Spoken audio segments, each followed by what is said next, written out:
Jaga persaudaraan, jaga kebersamaan. Mari kita rawat keragaman dan kebinekaan. Jangan lagi kita bertengkar, jangan lagi kita berselisih. Walaupun tanggal 14 nanti kita punya pilihan. Yang punya pilihan silakan pilih.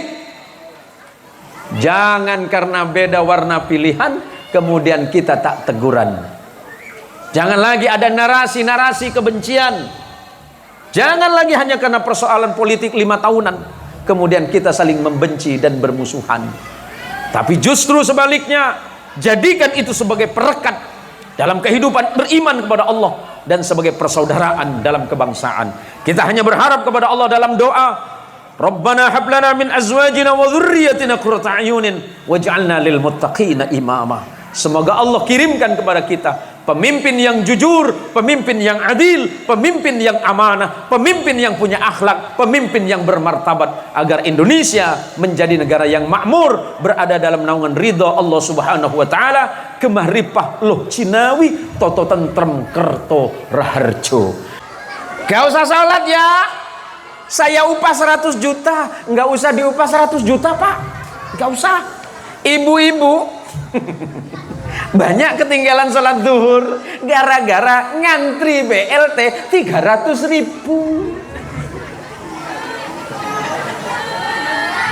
Tak lah betul longku itu. Wakeh kuatah itu pak, banyak itu. Lah kalau Allah sudah menghendaki sesuatu, adakah makhluk yang bisa menolak Allah? Tapi kalau Allah sudah menolak, adakah hamba-hamba itu bisa memaksa Allah? Gak bisa. Itu gara-gara nyari sandal sampai saya lupa kalau itu Masjid Nabawi pak. Ya Allah, masa gara-gara saya sandal ini sampai saya muter seperti ini. Tiba-tiba saya berada di samping Raudhah. Saya nangis, betul-betul nangis di sisi Rasulullah sallallahu alaihi wasallam. Ya Rasulullah, maafkan saya ya Rasulullah, gara-gara sandal saya di rumahmu kerepotan ya Rasulullah. Gara-gara sandal ya Rasulullah sampai saya lupa bahwa ini adalah tempat muliamu ya Rasulullah. Nangis saya pak. Bismillahirrahmanirrahim. Assalamualaikum warahmatullahi wabarakatuh. Alhamdulillahi Rabbil Alamin. Alhamdulillahi wa kafa wassalatu wassalamu ala sayyidil mustafa wa ala alihi min ahli sidqi wal wafa. Allahumma salli wa sallim wa barik ala sayyidina Muhammad. Allahumma salli ala sayyidina Muhammad. Allahumma salli wa sallim wa barik ala sayyidina Muhammad wa ala alihi at-tahirin wa ashabihi wa dhurriyyatihi ajma'in hatta ila yaumiddin. Al-yawmul ladzi la yanfa'u malun wa la banun illa man atallaha biqalbin salim. Wa qala Allah ta'ala azza wa jalla wa ala fi muhkamit tanzil. A'udzu billahi minasy syaithanir rajim. Bismillahirrahmanirrahim. Kataba rabbukum ala nafsihi rahmah. Samahatul fudala wal kurama, para habaib, para syarif, para kiai, para alim, para tuan-tuan guru yang dirahmati Allah. Wabil khusus kepada Sayyidul Habib Mahdi bin Yahya Al-Mahdani, semoga Allah merahmati beliau, Allah tetapkan iman Islamnya kepada beliau dan senantiasa istiqamah menebar kebaikan di jalan Allah. Sekira tahun 90 sekian saya sering bertemu dengan Habib Mahdi. Beliau masa itu masih kecil. Ya Habib, beliau masih ngaji di pondok pesantren Darun Nasyiin, dan pada masa itu saya memang sudah ngajar di situ. Sebentar Bib ya. Cuma sayangnya Habib Mahdi belum sempat belajar sama saya Pak. Mau belajar sekarang boleh Bib. Karena masa itu beliau masih kecil. Tapi alhamdulillah beliau sekarang lebih besar dari saya rupanya. Yang dirahmati Allah, para tuan-tuan, terkhusus kepada sahabat saya, teman saya, adik saya, Al-Ustadz Ahmad Suaidi. Mudah-mudahan beliau diberikan kesehatan oleh Allah. Malam ini dengan segala kerendahan hati saya hadir ke tempat ini bukan merasa lebih tahu dari saudara. Saya bukan merasa lebih pintar dari ibu-ibu. Saya bukan merasa lebih hebat dibandingkan dengan adik-adik.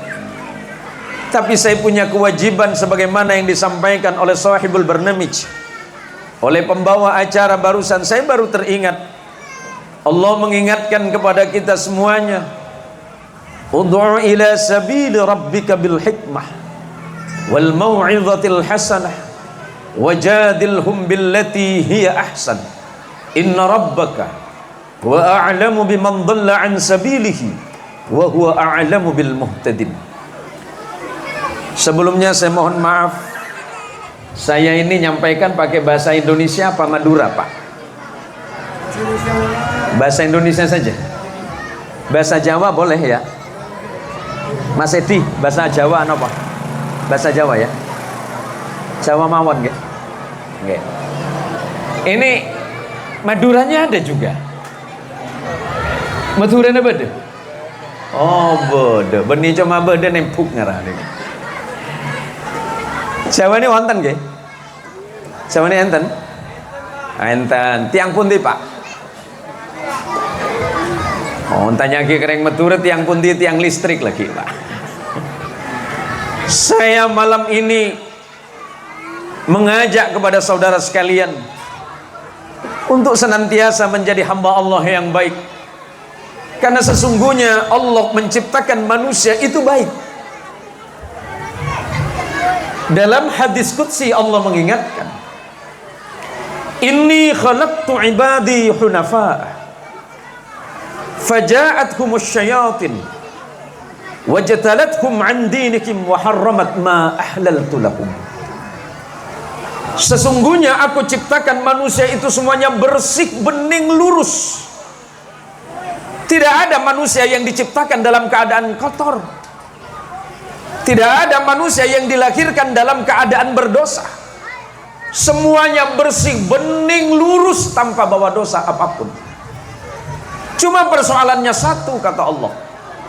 Setelah mereka lahir, besar dan tumbuh dewasa, faja'athumus syayatin, maka syaitan datang menggoda dan mencoba iman mereka. Wajtalathum an dinikum, kemudian mereka dibengkokkan, dibelokkan dari ajaran agamanya. Wa harramat ma ahlaltu lahum, dan kemudian setelah itu mereka cenderung berubah kepada Allah, kemudian mengharamkan sesuatu yang Allah halalkan dan menghalalkan apa yang telah Allah haramkan. Maka saya yakin dan percaya kepada Allah bahwa pertemuan kita malam hari ini semata-mata karena Allah menolong kita semuanya, dan berkat syafaatul uzma, syafaat teragung dari Nabi kita Rasulullah Muhammadin sallallahu alaihi wasallam. Allahumma shalli ala Muhammad, Allahumma shalli ala Muhammad. Ada kalanya manusia itu beriman, ada kalanya imannya naik dan tinggi, ada kalanya dia biasa, ada kalanya dia turun. Sebab imannya makhluk itu kemudian dibagi dengan 3 kelompok. Iman yang pertama adalah yazidu wa la yanqus. Yang kedua la yazidu wa la yanqus. Yang ketiga yazidu wa yanqus. Iman manusia yang pertama adalah yazidu wa la yanqus.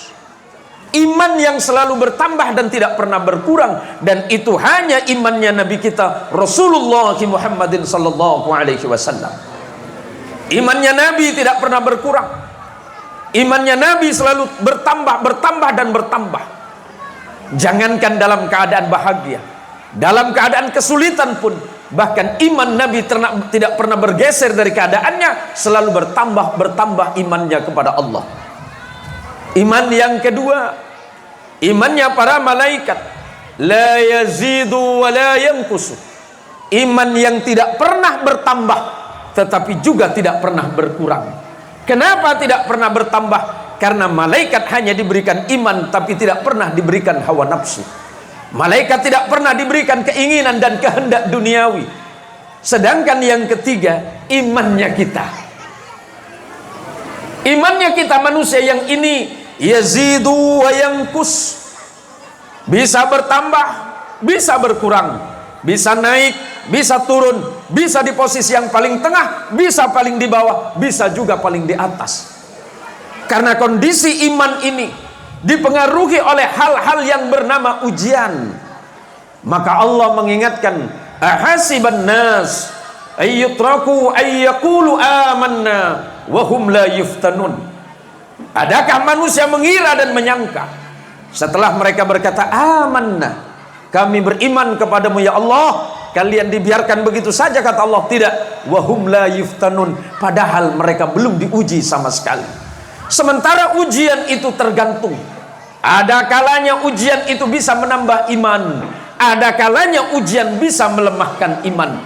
Maka malam ini para jamaah, sahabat-sahabat, para saudara-saudara yang dirahmati Allah, saya mengingatkan kepada diri pribadi dan kaum muslimin agar senantiasa menjadikan imannya sebagai dasar utama untuk menjadi hamba Allah yang baik di antara kita. Allahumma sholli ala Muhammad. Ini sebenarnya yang pantas ceramah, yang pantas nyampaikan malam ini Habib Mahdi. Iya, seharusnya saya ngaji sama beliau. Nanti gantian Bib. Nanti saya separuh, separuhnya Habib. Ya Bib. Ya enggak, soal amplop kan bisa bagi dua Bib. Saya kebatir soal amplop, masalah SC pada tongon-tongan juga menikah. Allahumma sholli ala Muhammad. Lah Pak, ngoten lho Pak, kula kali panjenengan sedanten niku to Pak. Lah sami mawon. Napa umat kanjengipun Rasulullah Muhammad sallallahu alaihi wasallam. Yang namanya umat Rasulullah, Allah puji di dalam Al-Qur'an, wa ibadur rahman alladzina yamsuna 'alal ardi hauna wa idza khatabahumul jahiluna qalu salama. Masa kalah sama Ustadz Suaibi Pak? Ustadz Suaibi ini juara nasional berkali-kali Pak. Saya juara RT Pak. Untuk urusan tahlil saya masih juara Pak. Ya untuk nasional seporan Ustadz Suaibi. Hamba Allah yang baik itu ngoten Pak. Hamba Allah sebagus ini kata menikah. Wa ibadur rahman.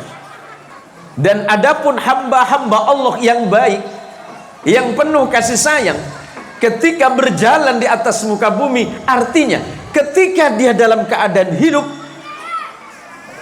hatinya teduh, hatinya lembut, tidak gampang emosi, tidak gampang marah, dan tidak gampang saling musuhan.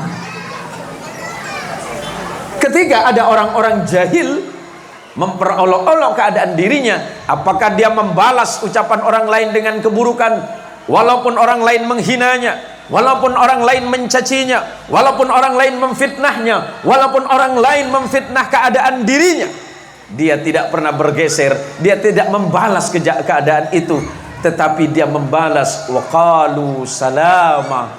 Malah mereka balik mendoakan orang-orang yang memfitnah dirinya. Kok bisa seperti itu? Karena sholat. Kita malam ini bicara Isra Mi'raj. Saya dari tadi pagi sudah tanya sama asisten, karena di dalam jadwal saya itu ada 2 daerah Meliau juga Pak. Saya pikir ya Meliau yang di sana. Rupanya Parit Meliau. Tanggal 10 nanti saya ke Sanggau, ke Kecamatan Meliau. Ini Pak, hubungannya Meliau di sana dengan di sini apa Pak? Pola setretanan Pak. Ya. Yang mendirikan Parit Meliau orang Meliau. Oh, berarti orang sini biasa ziarah ke Meliau. Allahumma sholli ala Muhammad. Ibu, Ibu. Cinta sama suami berapa ratus persen? Hah? Cintanya sama suami berapa ratus persen? 50. Pak, dengerin Pak. Sebagai laki-laki kita harus balas dia. Masa cintanya sama suami tinggal 50? Pak, cinta bapak sama istri tinggal berapa persen? Mantuan. Pak. Menyalo nyempit, Pak. Ini nggak ada yang jawab ini, sepertinya suami-suami takut istri semuanya ini. Pak, cintanya sama istri tinggal berapa persen? 40. Dengerin Bu, cintanya ibu 50, cintanya suami tinggal 40. Suami macam apa kalian ini? Tenang Bu. Memang cinta kepada manusia tidak boleh full-fullan. Cinta kepada sesama makhluk tidak boleh habis-habisan. Sebab cinta kepada makhluk punya potensi untuk dikecewakan. Betul? Suami bisa mengecewakan istri, betul? Dengerin Bu, apakah pernah suamimu mengecewakanmu? Apakah pernah suamimu membuatmu menangis? Apakah pernah suamimu membuatmu sakit hati? Jadi ngaki itu. Hari mompongi masjid curhat jualan baju. Curhat saja. Yang namanya cinta kepada makhluk gak boleh full-fullan Pak. Suami bisa saja nyakitin istri. Istri bisa saja mengecewakan suami. Cinta yang sesungguhnya hanya kepada Allah dan kepada Rasulullah Muhammadin sallallahu alaihi wasallam. Kalau ditanya, nih paling dekat guru kita Habib Mahdi. Habib, boleh tanya Habib, Habib masih sayang sama istri kan? Pakai banget kan? Serius Bib. Tapi kayaknya saya orang yang pertama tidak percaya sama sampean. Bib, tadi malam itu akad yang tadi malam nomor berapa itu? Yang ketiga Bib ya. Lah cinta kita itu hanya kepada Allah, dan karena cinta kepada Allah akan menumbuhkan cinta yang baik kepada istri, istri pun akan menambahkan cinta yang baik kepada suami. Berarti cintanya dasarnya karena iman dan karena cinta kepada Allah dan Rasulullah Muhammad sallallahu alaihi wasallam, bukan cinta karena sebab duniawi. Maka malam ini kalau ditanya apakah manusia itu kalau boleh memilih, mereka akan memilih kaya apa miskin? Apakah mereka meminta miskin atau kaya? Maka malam ini saya ceramah tidak lama, karena saya hampir tiap malam ceramah Ibu. Kurang lebih 2 bulan ini saya muter. Berarti nanti sama Ramadan 3 bulan saya putar-putar Indonesia ini. Ibu, kalau boleh milih, pilih kaya apa miskin? Pilih miskin apa kaya? Pilih miskin apa kaya? Ini kalau mata duitan kia pakai kaki. Nah, rupanya sama-sama mata duitan juga Pak. Bu, karena ibu pilih kaya, seandainya ibu kaya, apakah milih kaya tidak bahagia atau miskin bahagia? Milih kaya tidak bahagia atau miskin bahagia? Dan saya tidak percaya itu. Mak bedo orang minta miskin Pak. Ada orang pernah minta miskin Pak? Suatu hari sahabat Rasulullah Muhammad sallallahu alaihi wasallam ketika sedang ada di pasar, sedang berbisnis, tiba-tiba kemudian satu sahabat datang. Sahabat, pulang semuanya, tinggalkan bisnis kalian. Karena Rasulullah sedang berbagi di masjid. kumpul semuanya. Mendengar pengumuman ini, kemudian para sahabat yang ada di pasar semuanya meninggalkan pasar, datang ke rumah Nabi, datang ke masjid Nabi. Sesampai di masjid Nabi, ternyata mereka tidak menemukan Nabi sedang berbagi apa-apa, melainkan Nabi hanya sedang mengajar ilmu kepada para sahabat. Ketika melihat ini, sahabat-sahabat yang baru kembali dari pasar kemudian merasa kecewa. Karena sebelum mereka datang kepada Nabi di Masjidun Nabawi, mereka berpikir bahwa Nabi sedang berbagi uang. Tapi ternyata ketika mereka menjumpai Nabi, Nabi sedang ngajar ilmu kepada sahabat. Akhirnya mereka pulang dengan kecewa kembali ke pasar. Akhirnya mereka saling berbisik di antara sesama. Katanya Nabi bagi-bagi.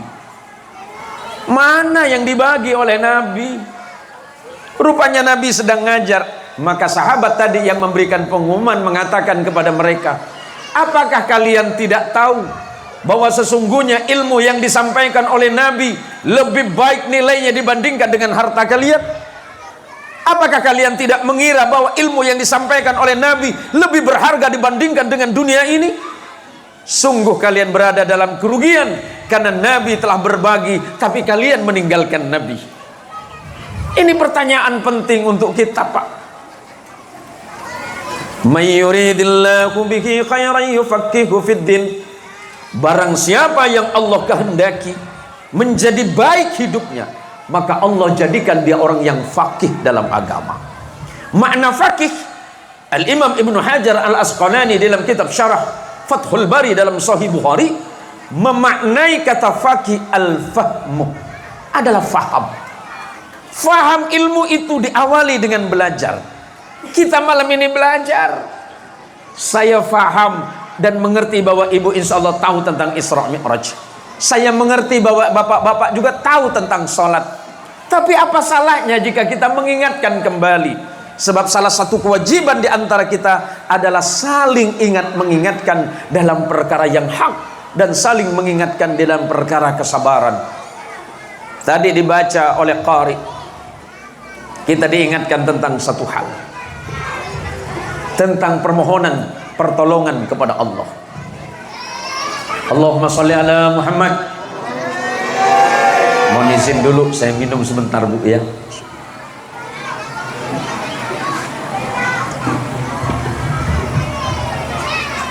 Allah mengajarkan kepada kita, sebelum peristiwa Isra dan Mi'raj itu terjadi kepada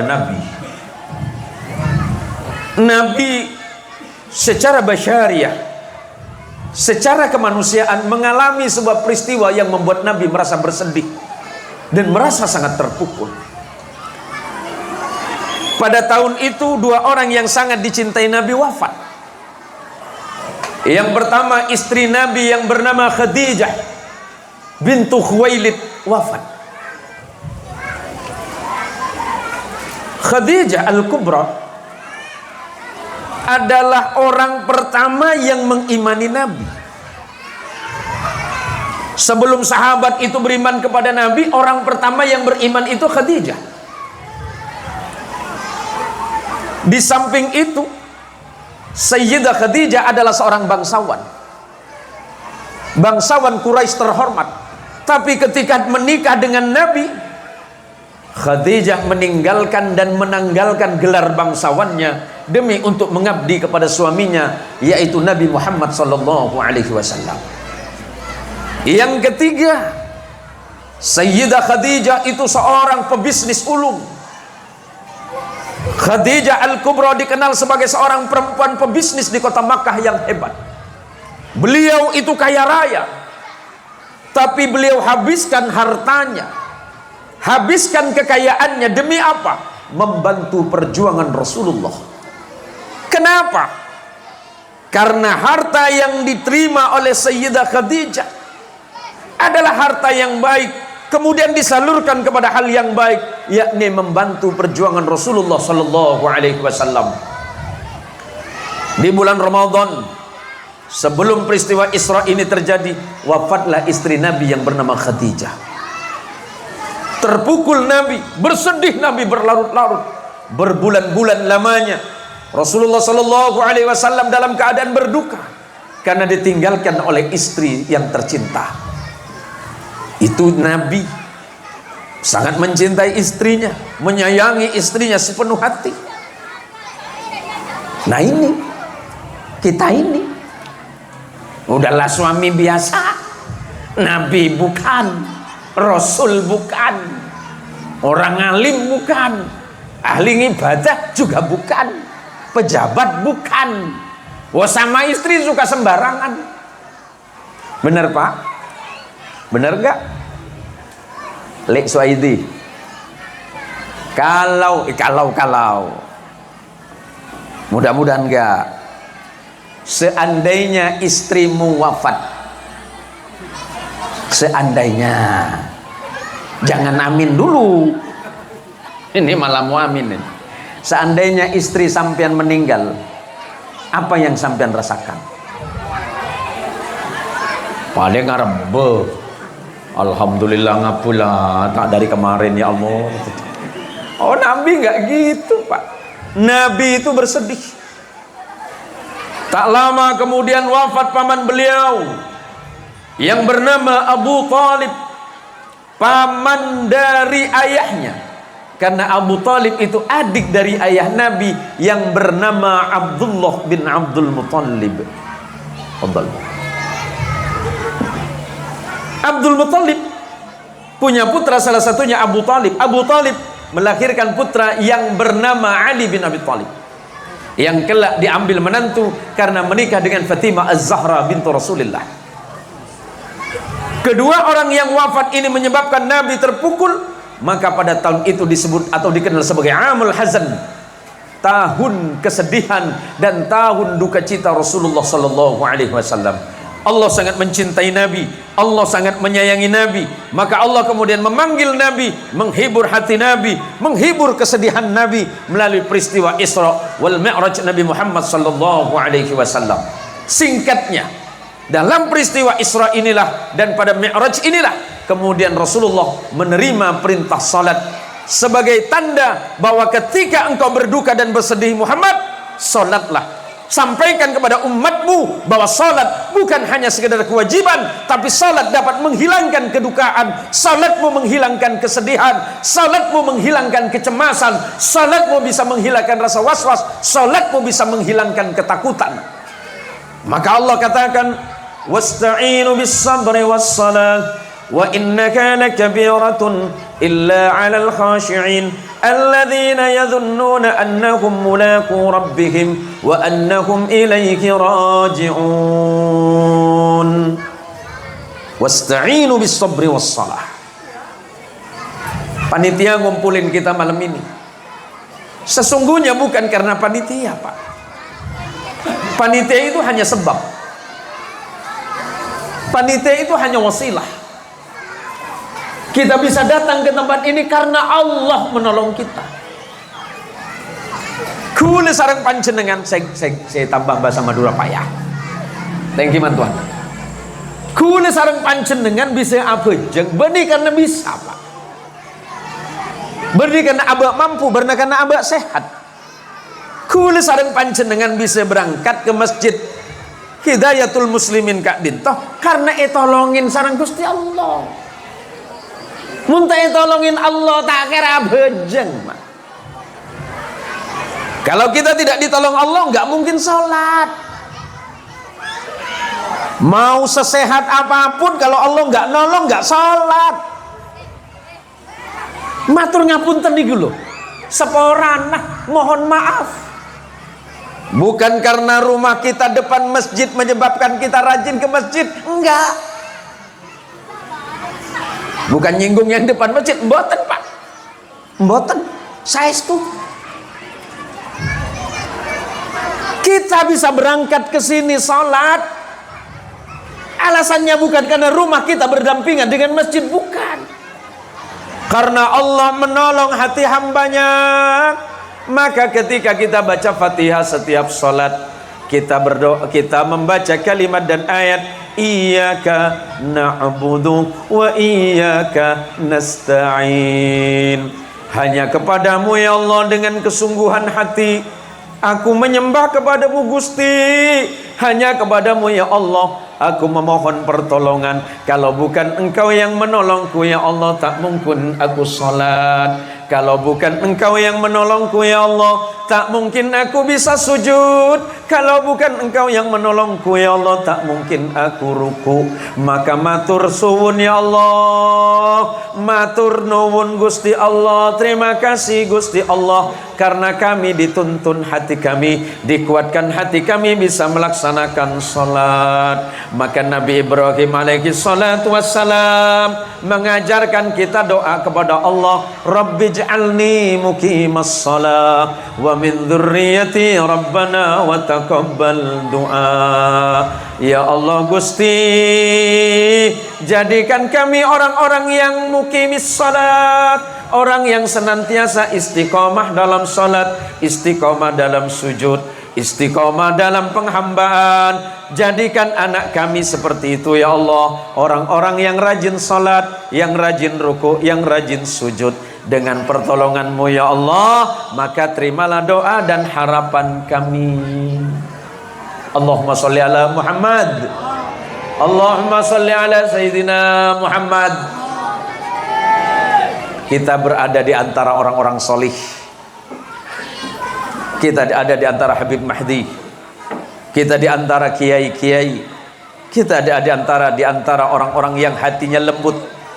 Maka jangan malu, jangan sungkan nanya sama gurunya, Ustadz, kenapa kalau saya sholat kok susah khusyuk Ustadz? Kenapa saya males sholat Ustadz? Berdiri sholat aja itu Ustadz berat sekali Ustadz. Pak, Bapak, sholat itu mudah apa berat? Mudah apa berat? Berat Pak. Memang sholat cuma 5 menit, cuma berat. Kalau sholat kita tidak berat, insya Allah besok subuh Masjid Hidayatul Muslimin jamaahnya penuh. Tapi saya dengar tadi dari Haji Suaidi, masjid ini kalau subuh Kak Tuan penuh keluar semua. Keluar kapi, ada apa jangan dilem, apa jangan romana, ya tak apa-apa lah, sepenting ya apa jangan. Tapi mau bisa ke masjid, kencur nerajo. Yuk, ini. Saya yakin banyak orang kaya di depan saya. Kira-kira di jamaah ini yang hadir yang paling kaya siapa ini? Yang paling kaya siapa ini? Haji Suaidi. Cocok ngomong rapel ya. Yang paling kaya siapa? Pak Edi. Ustadz siapa? Lupa nama antum. Ustadz Mian. Tapi tadi udah cerita gaji saya kecil Ustadz. Berarti tasoki lah. Kaya itu menurut ukuran Nabi beda dengan kaya menurut ukuran Pak Atiau. Saya dulu ada di Parit Pangeran ya Tuan, Parit Pangeran Siantan, tapi kemudian pindah ke Jalan 28 Oktober. Nah di Parit Wan Salim itu dulu ada putranya Kiai Zayyadi. Kiai Zayyadi itu kakak adik sama Syekhuna Fathul Bari. Kiai Zayyadi itu punya putra laki-laki namanya Kiai Subki. Kiai Subki punya putra laki-laki namanya Kiai Ismail. Kiai Subki ini punya tetangga orang Tionghoa. Suatu hari tetangga beliau yang namanya Pak Apiau ini datang sama Kiai Subki, minta doa kaya Pak. Selamat pagi Pak Kiai. Pagi Pak Piau. Ada apa nih pagi-pagi? Anu Pak Kiai, saya minta doa kaya ho. Hah? Minta doa apa Piau? Doa kaya. Mana bisa? Tuhan kita beda ha? Apa kata Piau? Aku tahu Tuhan Pak Kiai itu pasti baik oh.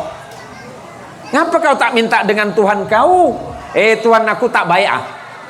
Aku minta sama Tuhan tada kaya-kaya. Siapa tahu Pak Kiai bisa kasih aku doa, nanti aku baca aku bisa kaya. Apa kata Ki Subki? Piau, dalam Islam itu doanya banyak.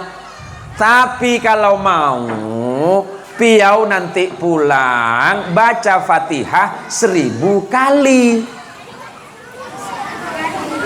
Piau ndak nanya Fatihah itu macam mana. Kiai Subki juga tidak jelaskan Fatihah itu apa. Kata piau, oke ha. Aku terima doa dari Pak Kiai. Nanti aku baca Fatihah 1000 kali ho. Singkat cerita, setelah 2 tahun berlalu, piau datang. Kaya Pak. Kiai Subki bingung, kamu siapa ya? Piau Pak Kiai. Dulu aku pernah minta doa kaya sama Pak Kiai ha. Doa kaya? Pak Kiai kasih, kau amalkan? Apa doanya Fatihah? Kok bisa? Iya, Pak Kiai kasih aku doa Fatihah. Kau baca? Aku baca. Macam mana kau baca? Fatihah. 1000 kali dia baca Pak. Bukan persoalan Fatihahnya, dia yakin kepada bacaannya. Lah kulo kali jenengan sedanten nih kalau Pak. Kulo sareng panjenengan Fatihah apal. Pak kun tak soki.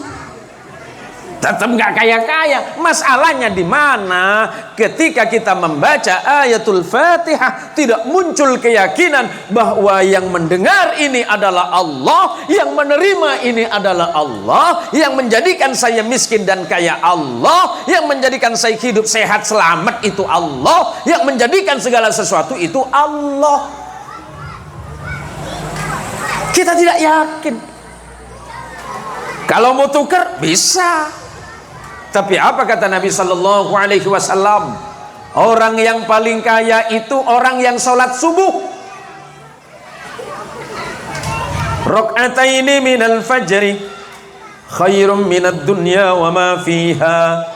Orang yang sholat 2 rakaat pada waktu fajar, maksudnya orang yang sholat subuh, kekayaannya lebih banyak dan lebih baik dibandingkan dengan dunia dan isinya. Bagaimana kita mau hidup penuh dengan kekayaan? Subuh kita belum bangun, zuhur di tempat kerja, asar perjalanan pulang, maghrib kecapean, isya ketiduran, subuh kesiangan, begitu tiap hari. Ketika malaikat mencari, malaikat tidak menemukan saudara. Di kumpulan orang sholat berjamaah, malaikat tidak menemukan. Di kumpulan sholawatan Anda tidak ditemukan. Di kumpulan yasinan Anda tidak ada. Di kumpulan zikir Anda tidak ditemukan. Di kumpulan majlis taklim Anda tidak ditemukan malaikat. Malaikat kembali kepada Allah Azza wa Jalla wa ala. Ya Rabbi, hambamu yang bernama Fulan bin Fulan tidak saya temukan di kumpulan itu.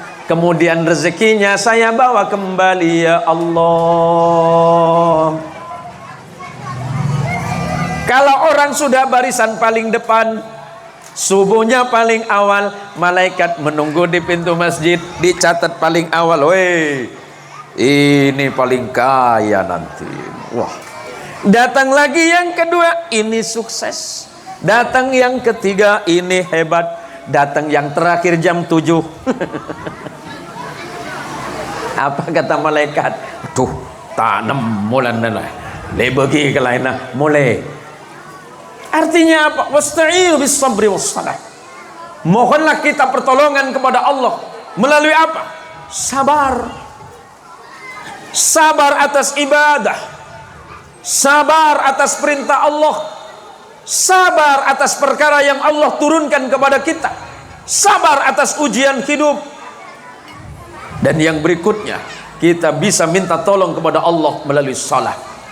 Salat kita bukan menentukan persoalan dunia semata, tetapi menentukan kita di yaumil qiyamah kelak. Ada sekelompok manusia yang ada di neraka Sakor. Malaikat bertanya kepada mereka, "Ma salakakum fi Sakar?" Apa yang menyebabkan kalian celaka di neraka Sakor? Mereka menjawab, lam nakum minal musallin. Ya malaikat, dulu waktu hidup di dunia, hidup di kubur raya, tinggal di Parit Meliau, saya tinggal dekat Masjid Nurul Hidayatul Muslimin. 5 waktu saya dengar azan, tapi saya pura-pura tidak dengar. Saya sibuk dengan pekerjaan, saya sibuk dengan toko, saya sibuk dengan warung, saya sibuk dengan bisnis perumahan, saya sibuk dengan bisnis. Sampai kemudian saya lupa, ya malaikat, masalakakum fi saqar? Lam nakum minal musallin. Waktu kami hidup dulu lupa kami nak salat. Apa pula awak lupa?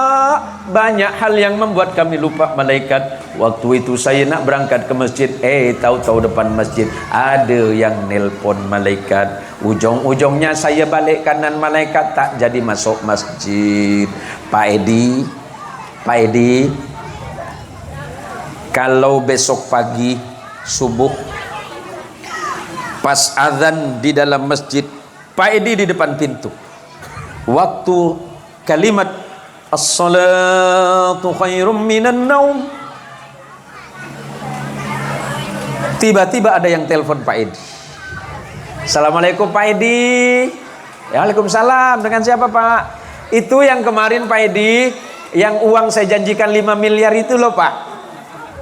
Silakan ambil sekarang Pak, jangan lepas waktunya. Pertanyaannya, apakah Pak Edi tetap masuk masjid sholat subuh atau balik kanan ngambil 5 miliar? Hah? Bingung kan? Kalau nggak mau kasih sebelahnya Pak, kasih wadaing gitu. Pak Edi ngambil sholat atau balik? Hah? Mana caya 5 miliar Pak Edi, tapi nggak boleh sholat subuh. Beb, ngambil yang mana Beb? Aduh, kira pada kia ngalah APC kan baru apa aja ngek. Aduh, tak bisa munde ya. Iya, di mana-mana sama Pak, tetap ngambil yang 5 miliar. Gak usah sholat ya, saya upah 100 juta, nggak usah diupah 100 juta Pak, nggak usah. Ibu-ibu banyak ketinggalan sholat zuhur gara-gara ngantri BLT 300.000. Taklah betul longku itu. Wakeh kuatah itu Pak, banyak itu. Ya namanya manusia kalau suruh milih mesti milih yang banyak, yang nampak oleh mata zahir. Padahal janji Rasulullah, tuh orang yang ngaji. Logika siapa yang bisa mengatakan Ustadz Suaibi itu bisa berangkat umroh berkali-kali hanya karena baca Quran? Wong janji Gusti Allah kok. Persoalannya Ustadz Suaibi yakin, lamban jenengan boten yakin. Ustadz Suaibi baca A'udzubillahi minasyaitonirrajim, udah 100.000 tuh. Bismillahirrahmanirrahim 200.000. Sadaqallahul azim 1 juta. Lah Bapak, kan kuncinya itu yakin terhadap Allah. Soal rezeki biar Allah yang atur. Ustadz Suaibi nggak kerja Pak, iya kerjaannya cuma ngaji. Kalau yang sebelahnya Haji Suaibi banyak bisnis. Yang paling membahayakan bisnis ternak tuyul. Tuyulnya apa? Sedekah. Kan sama dengan tuyul Pak, sedekah. Nggak nampak sedekahnya Pak, tapi hasilnya nampak. Lah kalau Allah sudah menghendaki sesuatu, adakah makhluk yang bisa menolak Allah? Tapi kalau Allah sudah menolak, adakah hamba-hamba itu bisa memaksa Allah? Gak bisa. Maka sekarang kita hanya belajar bagaimana menjadikan salat itu sebagai penolong bagi kita. Walaupun jawaban Allah di dalam Quran yang dibaca tadi, wa innaha lakabiratun illa 'alal khashi'in, Dan sesungguhnya sabar dan sholat itu perkara yang sangat berat. Kalau sholat itu tidak berat, justru masjid kita 5 waktu akan dipenuhi dengan jamaah. Kalau sholat itu tidak berat, kita akan rajin sholat bersama-sama. Tapi perkaranya sholat itu dijadikan berat kecuali satu, illa alal khashi'in, kecuali orang-orang yang hatinya selalu takut kepada Allah. Dengar panggilan Allah, Allahu Akbar, Allahu Akbar, asyhadu an la ilaha illallah, lari dia. Kenapa? Takut kepada Allah. Bukan hanya takut kepada siksaannya, tapi takut jangan sampai Allah tidak ridho terhadap dirinya. Lihat yang haji, lihat yang sudah umrah. Kalau sudah azan di Masjidil Haram, kalau sudah azan di Masjidun Nabawi, para pedagang-pedagang di masyair itu, di sekitar Masjidil Haram, lari semuanya, toko ditutup.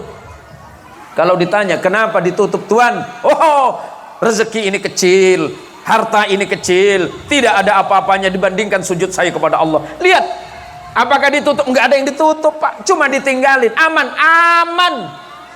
Kenapa aman? Semuanya di masjid. Kalau kita, Pak, ada yang adzan Allahu Akbar, tokonya ditinggalin, rumahnya ditinggalin, mobilnya ditinggalin, istrinya ditinggalin, hilang, Pak.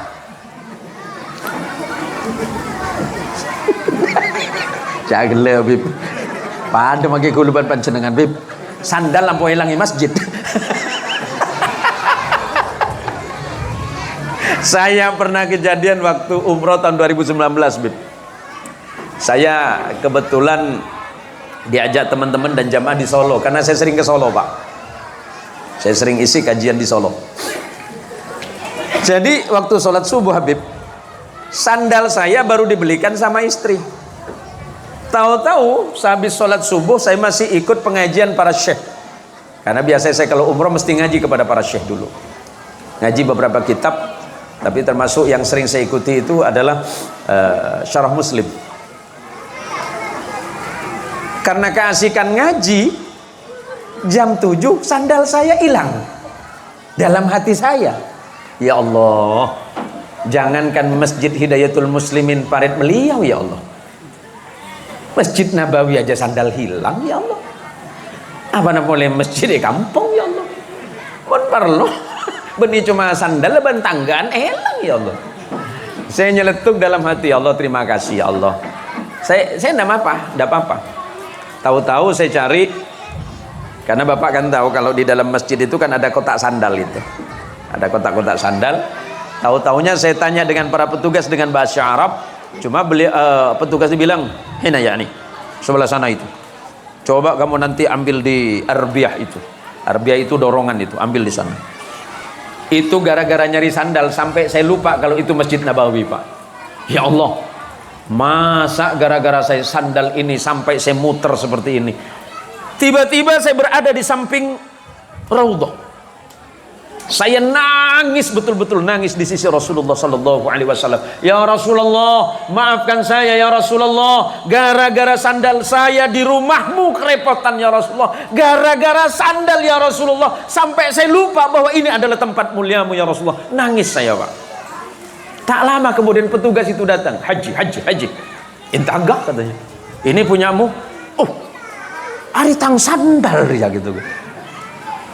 Ternyata Rasulullah itu jangankan urusan akhirat, urusan sandal dibantu, Pak. Padahal saya hanya sujud kepada Rasulullah, minta maaf gara-gara sibuk nyari sandal di masjid. Apa yang mau saya ceritakan sesungguhnya? Kalau hati kita ini sudah sungguh-sungguh kepada Allah dan Rasulnya, insya Allah urusan hidup itu mudah. Enggak usah khawatir urusan rezekimu, enggak usah cemas urusan duniamu. Dunia ini kecil bagi Allah, harta ini remeh bagi Allah. Yang berat adalah urusan akhiratmu. Kenapa engkau melalaikan akhirat hanya karena persoalan duniamu? Kenapa kita tidak belajar kepada kehidupan orang-orang salih? Lihat orang-orang tua kita dulu, yang kehidupannya tidak lebih dari masjid rumah bolak-balik. Mbah kita itu masjid rumah, hatinya tenang, hartanya tidak berlimpah, tapi kehidupannya bahagia, anaknya solih, cucunya, cicitnya jadi orang salih-salihah. Mergo napa Pak? Hanya karena satu hal, dia dekat kepada Allah, dia yakin kepada Allah, dia gantungkan hidup dan matinya hanya kepada Allah. Urusan hidup itu gampang semuanya. Kenapa?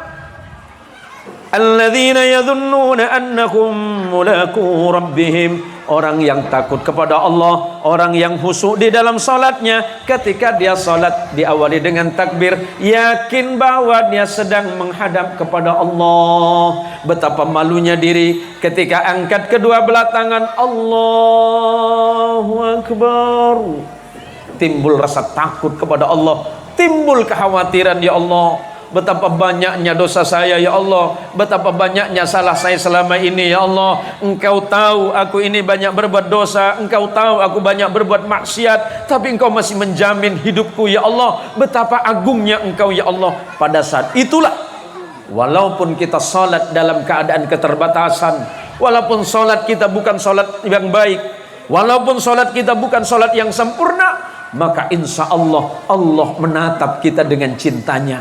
Maka Allah mengatakan kepada dirinya, kataba rabbukum ala nafsihir rahmah. Allah sudah menetapkan bagi dirinya bersifat kasih sayang. Mau seburuk apapun kita, mau sehina apapun kita, tetapi jika kita mau kembali kepada Allah, Allah pasti akan mengampuni dan menolong kita semuanya. Dengan kata kunci, kembalilah kepada Allah.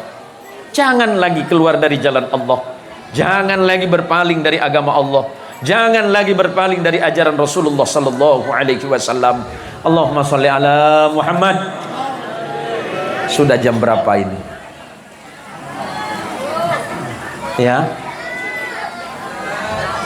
Masa belum, Bu? 2 menit lagi, Bu ya. Aduh, lengan tokongku saya Budi, Pak. Saya ini sebenarnya kalau bicara soal rezeki Allah, saya sadar bahwa sesungguhnya tidak ada yang paling bisa menentukan semuanya itu melainkan rasa cinta dan syukur kita kepada Allah melalui Rasulullah Muhammad sallallahu alaihi wasallam. Maka Bapak dan Ibu, selepas sholat, nah ini boleh saya nanya sama Ibu, Bu? Ibu masih cinta Quran? Masih cinta Quran? Masih cinta Quran? Alhamdulillah. Kapan terakhir kali buka Quran? Kapan terakhir kali buka Quran? 2 tahun lalu, Ustadz. Ini mah ada rusun. Bu, tadi itu disampaikan oleh pembawa acara, wa nunazzilu minal qur'ani ma huwa shifaa'un wa rahmatun lil mu'minin wa la yazidud dhalimina illa khasara. Allah menurunkan Al-Quran kepada Rasulullah Muhammadin sallallahu alaihi wasallam itu sebagai obat. Dalam terminologi bahasa Arab, kata sifat pada ayat ini tidak diawali dengan alif lam. Berarti itu mengandung makna umum. Sesungguhnya Al-Quran Allah turunkan sebagai obat bagi penyakit apa saja. Hati yang susah, baca Quran. Pikiran yang tidak tenang, baca Quran. Yang punya masalah dengan tetangga, baca Quran. Yang banyak hutang, baca Quran. Sedaya bambu nama cer kredit, baca Quran. Obat bagi siapa? Lil mukminin, bagi orang-orang yang beriman kepada Allah. Siapa yang beriman kepada Allah nih? Yang hadir di masjid malam ini insya Allah digolongkan orang yang beriman kepada Allah Subhanahu wa ta'ala.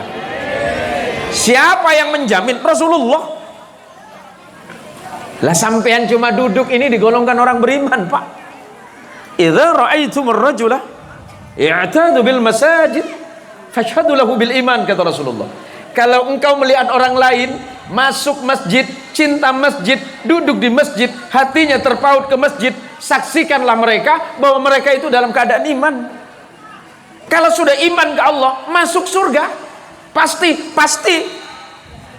Liyudkhilal mu'minina wal mu'minati jannatin tajri min tahtiha al-anhar khalidina fiha wa yukaffiru ankum sayyi'atikum wa kana dzalika 'indallahi fawzan 'azima. Yang iman sama Allah itu pasti masuk surga. Kapan Ustadz? Antri dulu. Nomor antriannya berapa Ustadz? Tergantung. Haji Suaidi pernah jadi kades, otomatis tanggung jawabnya banyak. 6 tahun itu jadi kades, pertanyaannya beruntun. Saudara Suaidi, labbaik wa sa'daik ya Rabb. Malaikat ngasih, nih kitabnya Haji Suaidi, iqra kitabak kafa bi nafsikal yawma 'alaika hasiba. Baca catatan amalmu, ambil, buka, baca semuanya ya Haji Suaidi. Cukup dirimu menjadi saksi amal perbuatanmu, baca sendiri. Wow, bagus nih kata Haji Suaidi. Sholatnya bagus, puasanya, keren. Tadarus, jalan terus. Sedekah mantap. Nggak ada yang, di ujung ada yang merah. Apa nih? Oh, zaman kades nih. Kena bagian mana? Anggaran. Ini cerita saja, Le. Jangan tersinggung, Le. Kalau memang nggak ngerasa ngambil, jangan tersinggung. Kalau ngambil, balikin. Guyon, Le. Guyon. Thank you, Beb. Loh, ditanya oleh Allah, apa ini? Anggaran ya Allah. Tahun berapa? 2017 ya Allah. Tahun 2017 kan? 2017-18 ya Allah. Apa masalahnya? Pembangunan jalan ya Allah. Jalan apa? Jalan lingkungan. Dana apa namanya? Dana dak. Siapa yang ngurus? RW ya Allah. Panggil RW. RW-nya bilang RT ya Allah. Panggil RT-nya. Ditanya pelan-pelan, siapa yang bertanggung jawab di lapangan? RT bilang, saya ya Allah. Kok bisa? Awalnya biasa ya Allah. Cuma waktu itu saya ketemu RW. Saya cerita sama RW, begini Pak RW, ini anggaran 200 juta. Nanti pembangunan jalan kalau sudah selesai 10%-nya untuk sampean. RW bilang jangan, haram. Kok haram Pak? Ya pokoknya haram, ini punya rakyat, nggak boleh diambil. RT nggak kehabisan akal. Kalau 20% Pak RW, makruh. 10% haram, 20% makruh. Ya kalau begitu kita naikin Pak RW jadi 30%. Kalau ini halal. Hati-hati Pak. Apa firman Allah sebelum saya tutup? I'malu ma syi'tum. Berbuatlah sesukamu. Gak apa-apa kata Allah. Innahu bima ta'maluna basir. Tapi ingat, Allah melihatmu. Allah menatapmu, yang terbuka, yang tertutup, yang disampaikan terang-terangan, yang disembunyikan, yang dirahasiakan. Jangan pernah mengira Allah tidak melihat. Allah Maha tahu. Kalau memang mau, lakukan sesukamu. Tapi ingat, Allah melihatmu, Allah mencatatmu, dan Allah akan mempertanyakan perbuatanmu. Hati-hati. Kalau bukan hakmu, jangan. Siapapun itu, mau kades, mau camat, mau bupati, mau gubernur, bahkan seorang presiden sekalipun, hati-hati kata Allah. I'malu ma syi'tum. Berbuatlah sesukamu. Apa yang kau inginkan, lakukan. Tapi ingat, Allah melihatmu, Allah mencatatmu, dan Allah akan membalasmu. Hati-hati saudara. Jangan serampangan, jangan ugal-ugalan.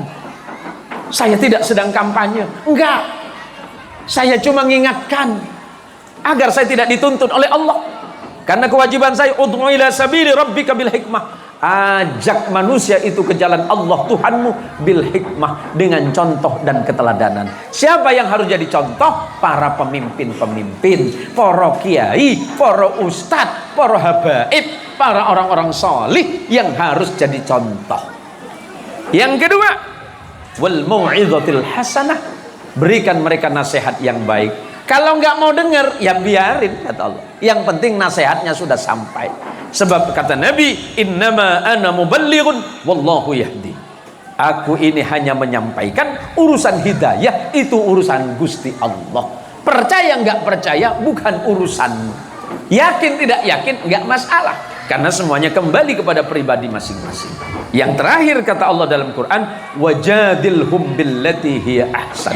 Kalau memang mau diskusi sampai kepada perdebatan, mujadalah, nggak apa-apa. Tetapi kalau itu bisa mencari jalan keluar yang terbaik. Tapi ingat, sesungguhnya Allah tahu siapa orang-orang yang tersesat dari jalan Allah dan siapa orang-orang yang mendapatkan hidayah dari Allah Subhanahu wa ta'ala. Malam ini kita justru dikumpulkan oleh Allah dalam suasana yang sangat luar biasa. Walaupun mungkin kita punya kesibukan masing-masing di rumah, tapi insya Allah besok lusa kita ini sebentar lagi akan masuk Ramadan. Karena malam ini kalau tidak salah sudah tanggal berapa? Di Tuan Haji 24 ya? Berapa? 26 Rajab kita masuk 26 Rajab, berarti kurang lebih 34 hari ke depan kita akan bertemu bulan Ramadan Karim. Alangkah bahagianya orang-orang beriman yang selalu merindukan Allah, yang selalu merindukan Rasulullah Sallallahu Alaihi Wasallam, dan yang selalu merindukan hadirnya Ramadan. Baru kemarin rasanya kita ditinggalkan Ramadan, tapi sebentar lagi kita akan masuk Ramadan. Padahal dosa-dosa yang kemarin rasanya masih menumpuk. Sekarang kita akan menemukan Ramadan, menunjukkan bahwa Allah sangat mencintai dan mengasihani kita. Allah siapkan Ramadan terbaik. Mudah-mudahan kita diberikan sehat oleh Allah, mampu berpuasa yang sempurna, ditambah dengan khatmil Quran, bertadarus Quran, perbanyaklah bersedekah dan perbanyaklah beramal salih di bulan Ramadan. Dan sebagai bagian dari akhir, sebelum saya tutup, mudah-mudahan jamaah tarawih kita semakin ramai, Pak. Nah, tapi biasanya kalau di kampung saya itu di Siantan, aduh tak lebur nih. Mi banyak rengi, Pak. Hari salah ngobur yang arah. Coba ngobur bebek, Pak. Ya Allah banyak rengi. Enyet kalau nyet bi rengin, Pak. Biasanya kalau di kampung saya itu, Bu, tarawih itu tanggal 1, 2, 3, 4, 5, 6, 7 ramai. Ramai. Tanggal 10 ke atas agak sepi. Tanggal 20 ke atas bisa dihitung jari. Kalau di sini kan aman, Pak. Aman Ustaz ini? Aman apanya, Pak? Penowa. Ya Allah, Bu, Ibu, Ramadan tinggal 34 hari. Sudah ada persiapan belum? Kue kering sudah? Air kaleng udah ada? Baju baru udah belum? Tak baik lagi aja. Saya ini, Pak, selalu agak deg-degan kalau masuk Ramadan, Pak. Bukan masalah puasanya, Pak. Saya malah kelampi. Anak lemak. Mon bini Pak Kun situng, Bu. Situng. Satu-satunya malah. Satu-satunya. Sesosamun lo Ramadan lah tanggal segemi, Pak. Nang keluar kapi. THR belum keluar, istri dan anak sudah neror. Bi, ingat, Lebaran tinggal 5 hari loh. Itu deg-degannya minta ampun, Pak. Pola apa ada pakai sampean, Pak? Pada, Pak. Mungkin lah pada kapi. Pak, ton mulai koros sampean. Semikir THR nih bini. Ya Allah, tapi nggak usah terlalu khawatir. bagaimana tinggal kita itu, ibadah kita selama Ramadan disempurnakan. Nah, ini hanya untuk mengingatkan para imam-imam. Ini biasanya imam-imam muda kita suka tes-tesan, Pak. Kalau seperti Ustadz Suaibi itu ngimam seperti beliau dengan bacaan yang tadi itu, biarpun sampai jam 11 saya masih tahan, Pak. Iya, cuma soko naik sebelah, Pak. Saya itu paling dibenci ibu-ibu di Siantan, Pak. Makanya kalau saya ngimamin cuma satu kali, tanggal 1 Ramadan sama tanggal 27 atau 29. Sebab kalau saya ngimamin tarawih, dianggap tarawih saya terlalu lama. Yang paling laku di rumah saya itu, ya Beb, pada pengiran tangki Beb, kecepatan sholatnya 360 km per jam. Habib Mahdi saja sampai pindah ke sini, Pak. Tak mampu nih kepada pangeran. Ini kita tak mampu kepada pangeran, Pak. Coba depan saya set, Pak. Jamaah masih sujud di atas waladhdallin. Bingung kami nak bedakan mana sujud mana ruku. Kalau macam Habib Mahdi ini kan sholatnya santai karena tartil. Kalau seperti Ustadz Suaibi kalau ngimamin, insya Allah tak mungkin ada jamaahnya, Pak. Allahu Akbar. Atulit mole kau. Mak mole Ustaz Suaibi dia laki aku roji ya kau. Kalau 12 baru mole deh mole kau. Iya tak asu. Oh kau. Engkau mari noro are sakit kapi dah. Mun Pak Edi, kecepatan mantap jodoh. Agas kapi, dia rem sekali. Dia rem masuk. Doi, Allahu Akbar. Bismillahirrahmanirrahim. Alhamdulillahirrahmanirrahim. Waladhdallin. Mari tuh. 5 menit selesai tuh. Ya mondenya kok nunggu Pak Edi suwi kok. Jangan bujeng ngadep ke Allah.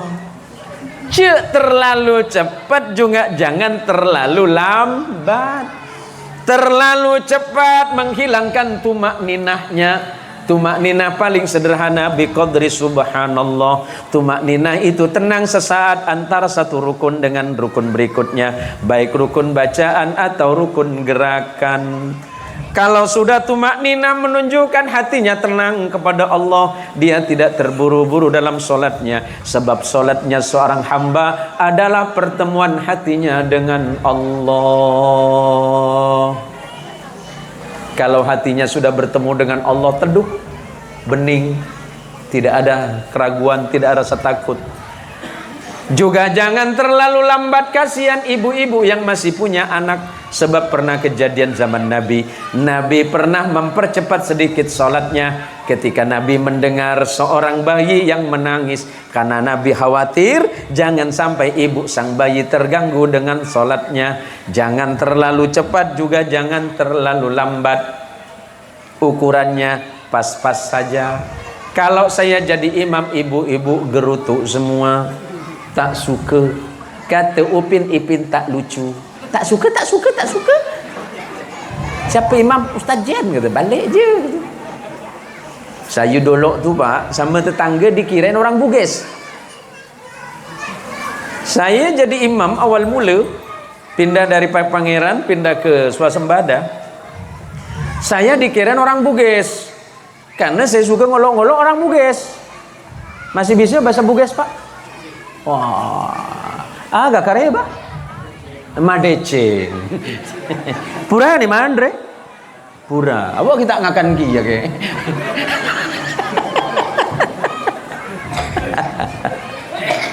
Ada yang bilang, oh bukan, Ustadz Zen itu orang Jawa. Biasa kalau ngumpul sama kita di sini bahasa Jawa kok. Ada yang bilang, oh bukan, Ustadz Zen itu orang Sunda. Nah pula orang Sunda, dia tuh biasa ngobrol Sunda. Satu bilang bukan, dia orang Sumatera, orang Padang, biasa ngomong Padang. Saya mencintai bangsa Indonesia ini Pak, maka saya senang berbahasa. Saya kalau makan ke rumah makan Padang, bahasa Padang Pak. Alasannya apa? Pertama enak, kedua kalau saya ngomong Padang harganya murah. Bisa 60% turunnya. Kalau ditanya, Bukit Tinggi lai. Asli Bukit Tinggi. Jadi mereka mengira seorang Bukit Tinggi. Bukan saya bohong, Pak. Kampung mbah saya di Madura itu di atas bukit, Pak. Maka saya bilang dari Bukit Tinggi. Artinya dari gunung, Pak. Kula dari gunung, Pak. Kula dari Pelanggaran Birem. Saya dari Pelanggaran Birem, cuma mbah bini gula dari Turpuk. Turpuk pula benar yang Turpuk itu. Turpuk menikah pakai turuk-turuk lupuk, Pak. Saya mencintai bangsa Indonesia ini, maka saya berbahasa setiap saya bisa, ya saya berbahasa itu. Nah, kalau saya ke Malaysia, saya ganti bahasa. Kadang saya bahasa Inggris dan bahasa Melayu. Waktu saya ke Malaysia, orang Malaysia kaget dengan saya. Tanya mereka, kak saya, Tuan Guru orang Malay ke? Kalau ndak jawab orang Malay, nanti saya tangkap kena balik. Saya bilang orang Malay, saya bual. Saya bilang, orang Malay. Asli Malay. Kat mana Malay? Kuala Lumpur. Kan betul, Pak. Saya lahir di Kuburaya. Kampung saya itu banyak celotnya. Celot itu bahasa Indonesia kan Kuala Lumpur, Pak. Orang sana tuh kaget dengan saya. Ngapa pula Tuan Guru ni bisa cakap Malay? Pacak betul. Mereka tak tahu. Mereka tak kira. Kalau saya sebelum berangkat ke Malaysia tu, dengan anak saya yang paling kecil tu, saya 4 bulan lamanya nonton film Upin Ipin, Pak. Biar saya fasih bahasa Malaysia. Jadi itulah hikmahnya, bahwa kita mengenal bahasa dan memahami orang lain itu insya Allah dipermudah oleh Allah. Maka malam ini kita dipersaudarakan dalam iman, karena Allah ada Habib yang merupakan dzurriyyatul Rasul Muhammad sallallahu alaihi wasallam. Ada Madura, ada Bugis, ada Banjar, ada Melayu, ada Sunda, ada Jawa, mungkin juga ada yang Dayak Muslim. Semuanya kita adalah bersaudara. Kita bersaudara dalam akidah, karena sudah Allah sebutkan innamal mu'minuna ikhwatun. Sesama orang beriman kepada Allah, hakikinya kalian adalah bersaudara. Fa aslihu baina akhwaikum, karena kalian bersaudara maka saling berbuat baiklah di antara sesama.